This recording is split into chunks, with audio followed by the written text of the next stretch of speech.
Hi, I'm Ashley. I'm one of the brightest people in the class, or rather, I'm the only one. No one could cross me or beat me in fashion. No one was able to do this until a strange new girl appeared in the class. She made me a lot of problems, and now you will understand why. So, as I said, I was the most beautiful girl in my class with great hair and a nice figure. I don't want to show it off, but I was born into a wealthy family, so I never needed anything. My father owned a chain of furniture stores in several cities. Basically, I was very popular at school and even in my class. Everything went well as usual, until one day the principal introduced a person named Nancy to our class. When she entered the class, everyone was stunned. The eyes of my classmates immediately turned to me. They were watching my reaction, and no wonder, because this tramp managed to wear my favorite color, scarlet. Just for information, I and only I had the right to wear it. This was the rule of the class. Nancy entered the classroom in a scarlet dress with a Dior purse. Cheeky girl, how can she think of doing that? Never mind, I'll show her, I thought, clutching my pencil tightly in anger. Nancy walked between the desks and sat in the empty seat behind me. I watched her for the first week. She immediately surrounded herself with a couple of girls, created an escort, and continued to wear scarlet. She had the same hairstyle and even the same hair color as me. She seemed to copy me, my gestures, habits, phrases, everything. I was nervous, so it was decided to set a time for negotiations. I went up to her and offered to talk after school, and Nancy agreed.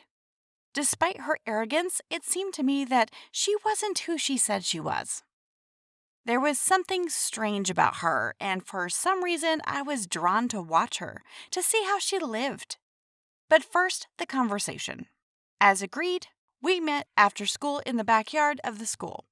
I told her right away that the focus of attention in class should be on me, so the scarlet color is mine and only mine, and I also warned her not to even dare to climb above her head, otherwise there will be problems. Oh, baby, I don't need this childish stuff. I don't apply for a place in class because I won't stay here for long. And as for the color, it suits me better, the cheeky girl said and left. Oh, right. That's it. It was war. I came home full of rage and anger, took out my notebook, and thought out a plan of revenge. The first thing I had to do was make her weak and make sure that she was left alone without support. Nancy was always late for class, so I called her escort to the bathroom and told these two hens that their queen was leaving school very soon, and if they wanted to finish school properly by the end of the year, they had to turn back on her. Otherwise, there will be no one to protect them after she leaves. The next day, Nancy went alone, and I was cheering. But my goal was to get her out of school, so there was no time to relax. I came home after school, and my mother immediately said that the courier had brought us a gift under the door, and my name was on it. I hastily opened the beautiful box, and shocked with horror, my hair was there. Someone cut me a whole bunch, and I didn't even notice. I was in hysteria. I knew it was her. The next day, I came to school in a rage and immediately attacked this bitch. I wanted to pull out all her hair. Our director noticed this. He called me into the office and gave me a warning. Oh, how I was irritated by this tramp. And why would I? What is this all for? I'm perfect. My next move was to steal her things from the school locker room while she was taking a shower. She had to stand there naked for a couple of hours until her clothes arrived. Oh, how I exulted in that moment. I left the school and threw the bag in the trash. The girls asked me anxiously if I had gone too far, but nope. All my actions were more than decisive. It was easy to guess that such an act would lead to the response from the enemy. But whatever it was, I was ready for anything. As I start thinking about it and I entered the school toilet, something wet flew into my face. Water? Oh no. It was brilliant green. I'm going to kill you right now! We grappled in a violent fight. Lying on the floor, the girls filmed us on the phone camera, shouting something, and I was beside myself with anger, pulling out her hair. Most of all, she was laughing at this moment, and it makes me even more angry. Then the teacher came into the bathroom and separated us. At home, my mother gave me a beating and deprived me of my pocket money for a month. Meanwhile, I was hatching a new plan of revenge. The war was too cruel. We did not even notice how we became a spectacle for our classmates. Suddenly, we felt like clowns. I was no longer perceived as a leader. I became a laughingstock. I felt that this could not continue and suggested a temporary truce. We met her one day after school in a cafe to talk. I couldn't believe my ears. It turns out that her real name is not Nancy, but Drew. And I knew Drew. We were friends when we were kids, but then she moved to another city. Drew admitted that once I really offended her, humiliated her in front of the guys for her appearance, even though we were friends. She was offended and asked her parents to take her to her grandmother. Resentment over the years did not pass. On the contrary, began to grow. Over time, I realized that I just need to get revenge. I found out where you study, tried to get into your class. I also knew that your favorite color was scarlet, your hair and your popularity, and you hate it when it's taken away. And also, I wanted you to look at yourself from the outside, Drew said. I must admit that I was ashamed of my behavior. I didn't think about hurting someone like that, and Drew was my first best friend. I never told her, but I missed her terribly. I remember hurting her and not betraying her, and all this was just for show. I wanted to stand out from her background in front of other guys. But when she left, I was sad. You know, from that moment on, I wasn't friends with anyone as much as I was with her. The feeling of shame and guilt was easier to hide behind a mask, so I decided to keep the role of a bitch since childhood. I didn't say anything, then I apologized to her. I'm a bad friend, and it serves me right. I'm sorry, I'm really ashamed of everything, I told her. I learned my lesson, and now I'm working on my behavior. Would you like to have some kind of superpower? What would you choose? I'd prefer teleportation, telekinesis, or the ability to inspire. But my friends say I already have a special gift. I will tell you about it now.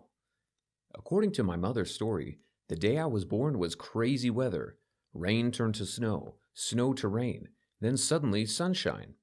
They were very much waiting for my birth with my father, since their age was old and there were no more children. It will seem strange, but I did not grow and develop like all children. At about 9 months, I already began to walk, and when I was barely 2 years old, I was already talking. Because of my rapid development and early age, I could not go to kindergarten, so my parents hired teachers and I studied at home. My mother said that I have a great desire and interest in studying. All night, there were practically no toys in my room. I was literally drowning in encyclopedias. I could not quench my thirst for knowledge. I thought I was getting stronger when I knew more. My parents were proud that I had such a great memory and that I was such a gifted child. They were sure that I was born for a special purpose. With this thought in mind, I continued to develop my skills. At about 6 years old, I already knew 2 foreign languages, Spanish and French. As expected, I had to go up the social ladder gradually, so when I went to first grade, I was really bored. Just imagine that you are 18 years old in development, and you are sitting among children and learning the alphabet. But my parents asked me to be patient, to give them time to prepare the principal and teachers for my talent. The first 6 months, I still somehow lasted, but I was irritated by my peers, who drew letters as they fell, read from syllables, and did not know the periodic table. For my little rebellion and refusal to get acquainted with the letter R, I was put alone in the very back of the desks. This proved to be a good thing, because there I was not disturbed by anyone, and I allowed myself to continue studying probability theory. My classmates were afraid of my appearance. I think because I felt much older than them and looked like a baby, and children feel each other.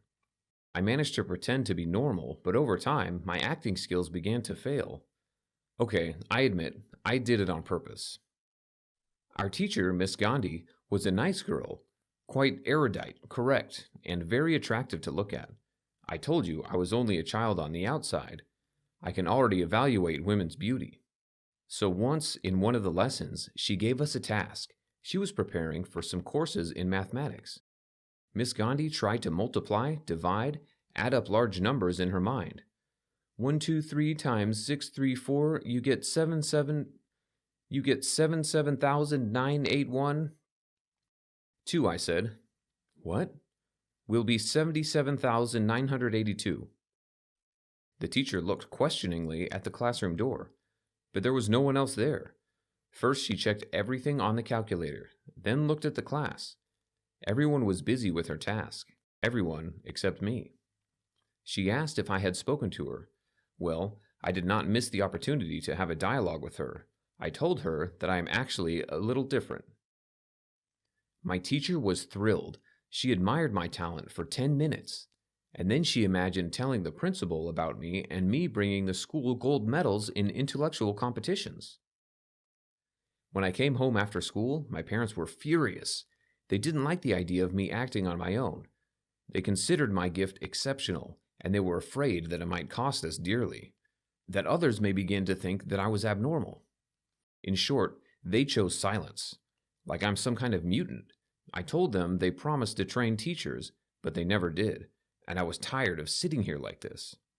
The next day, I had a meeting with my parents at the principal's office, where I demonstrated my abilities. Miss Gandhi kept saying that I was unique and that I couldn't hide it. She called the parents' outburst a crime. In general, as expected, I participated in many Olympiads and competitions on behalf of the school. Since I was too young, I was offered to go to school, but at the same time to study at the level that is convenient for me. When I was 12 years old, I passed all the exams in the school curriculum and graduated with high school students. By then, I was already a local star. I was asked to create a club for gifted children and work with the children there, and I agreed. But that's not all. My fame, of course, went beyond the school. Strangers began to come visit us and offer to participate in their projects. Among them were not only honest businessmen, but also scammers. They saw my gift from their own angle, promised to pay. I admit, by that time I was looking for something unusual, a modern place of work where people would not pay attention to my age. And I found it. A few years later, after passing an interview and completing dozens of tricky tasks, I was working for an American multinational corporation, and you know what? If you feel a talent, the ability to come up with something, create. Do not give in to mass influence. Do not hesitate to act. No one can feel you like you do.